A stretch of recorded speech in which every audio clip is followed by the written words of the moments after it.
Hello bachcho, welcome once again to Purnang. Please do subscribe the channel and of course like and share the video if the questions are helpful to you people.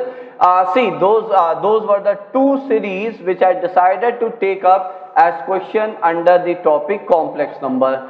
Okay, so though of course they look like the series of product of trigonometric ratio. They are actually the series of product of trigonometric ratios, but I think the easier method to solve both of them using one method is I think from complex number using the concept of roots of unity. So that's why I decided to take up this question as a problem in this series bachcho. Okay, though you can definitely solve at least one of them using the trigonometry also. That's what I know. I have solved this question in one few of my batches just last month itself. Okay, but right now I will keep my focus on using the concept of roots of unity to solve this question. So if I start, see, we all know the roots of unity are actually the roots of this equation. Do we know it? We know that the roots of unity are actually the roots of this equation, and we represent the roots as 1 alpha, alpha square, alpha cube till alpha raised to the power n minus 1. So what does alpha represent? So where alpha is cos 2k pi, rather 2 pi by n plus iota sine 2 pi by n bachcho. Okay, but now if I write alpha raised power r, because it's alpha a general root of unity from this equation, so it will be cos of 2r pi by n plus iota sine 2r pi by n. Now how do we get the idea of using the complex number or roots of unity concept is the presence of this term k pi by 11, the presence of r pi by 9, the presence of r pi by 9. But you can say, okay, it's 2r pi by 9, where's 2? So that we will see later. But, and one more important thing, and decide which number of root of unity are we going to take up. So here, since we have 11 here, so that means we are going to take up the 11th root of unity. Okay, so again I am repeating, nth roots of unity are the roots of this equation. And one more important thing here bachcho, and that is, since see it's a real polynomial equation, isn't that? Z raised to power n minus 1 equal to 0 is a real polynomial equation. What does that mean? See, we know a theorem, a statement for any real polynomial equation which says that if you have a complex root or imaginary root of a real polynomial equation, its conjugate will also be a root of the same real polynomial equation. In simple words, complex roots or imaginary roots for any real polynomial equation always exist in conjugate pair. Now, from the roots properties of roots of unity, we all should know that the first complex root and the last complex roots are conjugate of each other.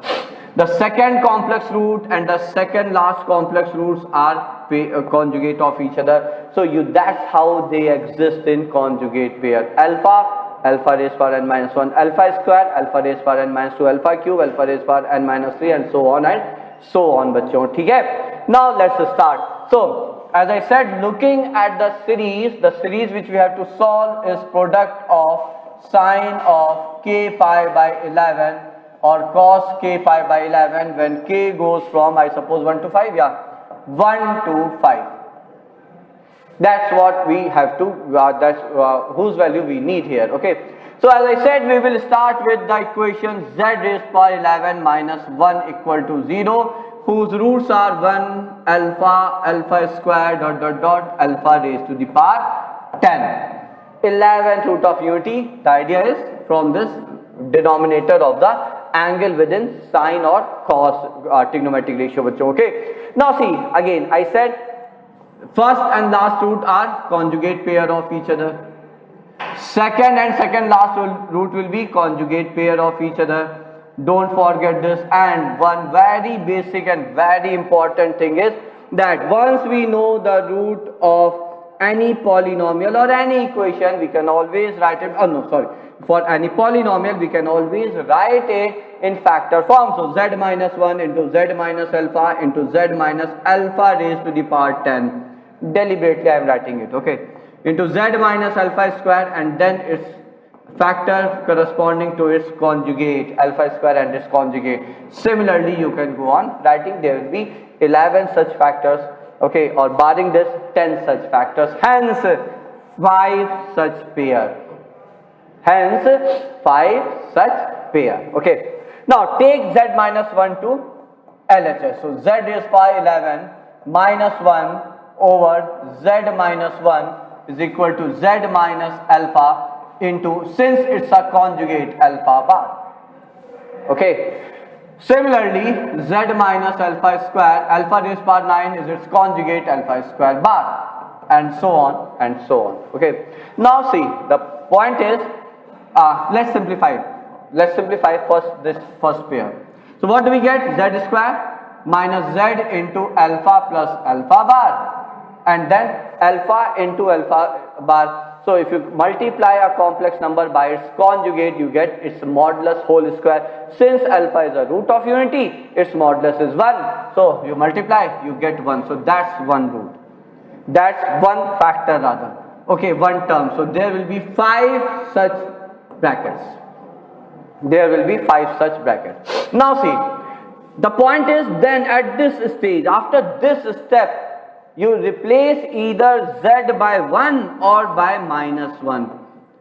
Okay, so when you replace z by 1, you will get the series for this one, I suppose, and minus 1 may be for cos or vice versa. That we will check. Okay, but that's for sure. One value of z will give us one product of series of sine or cos, and the other one, minus 1, will give us the value of series of product of the other trigonometric ratio. That's for sure. Let's see how and what we get when z is 1. So now the problem is in LHS. The problem is in LHS. Now first let's resolve this LHS. Look at this expression very carefully. So does anyone now, does this expression remind anyone about the series of GP, the formula for series of GP? What is it? A, the first term, times r raised to the power 11 n minus 1 upon r minus 1. So a is 1, r is z, and n is 11. So it's a sum of GP of 11 terms starting with 1, common ratio z. So what I can write? I can write it as 1 plus z square dot dot dot z is power 9 plus z is power 10. I believe all of you will accept it. Okay, now put z is equal to 1 in RHS also. So you have 1 plus 1 2 minus 2, and when you add a complex number and its conjugate, we get 2 times the minus 2. Where did I write 2? Okay, so minus 1, I'm sorry, but we need 2. Okay, so that's just a mistake, but a good one.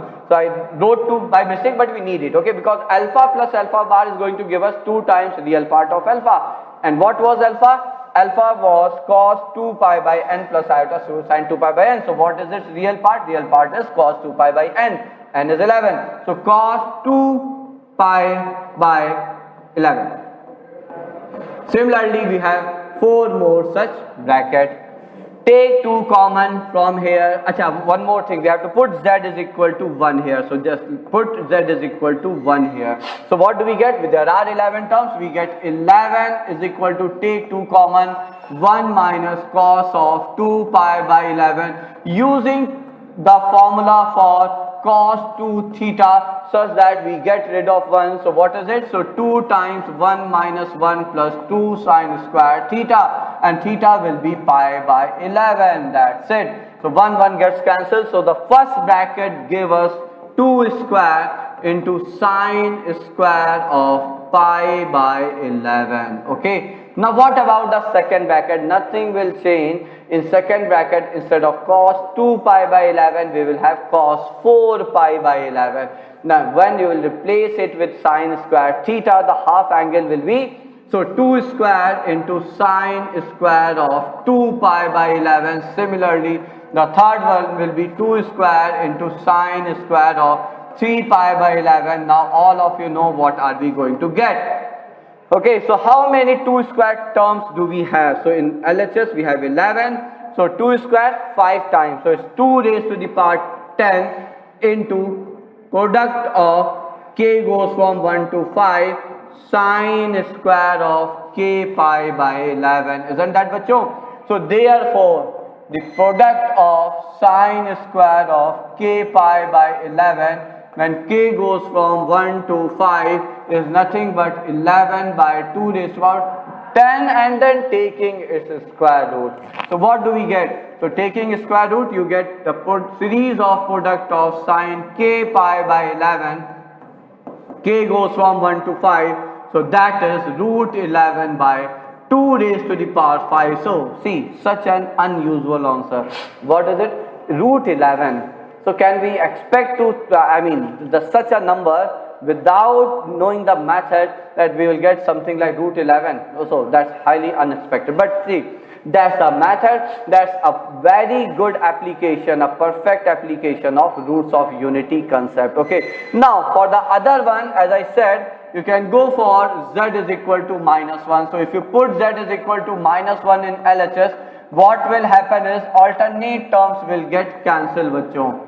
So there are 10 such terms. So minus 1 plus 1, minus 1 plus 1, minus 1 plus 1, that all will get 0. So you have 1 is equal to. In RHS, what will you get? So here, if you put z by minus 1, so 1 plus 1, 2, and instead of negative, you will have plus. Okay, so the rest remains same. So it will be 2 plus 2 times cos of 2 pi by 11 as the first bracket, second, third, fourth, fifth. Okay, now, so therefore, 1 is equal to, so take 2 common, 1 plus cos 2 theta, so that gives us 2 cos square theta. So hence you get the series of product of cos terms. So in every term, so 1 upon 2 raised power 10 is product of cos square of k pi by 11. K goes from 1 to 5. So what's the value finally? So therefore the value for k goes from 1 to 5, cos k pi by 11 is nothing but 1 upon 2 raised power 5, 1 upon 32. So these are the answer for this series, these two series, bachcho, and that's the method, the application of concept of roots of unity. And basically from where do we get it? And use that polynomial form of the equation along with the concept of roots of unity here, bachcho.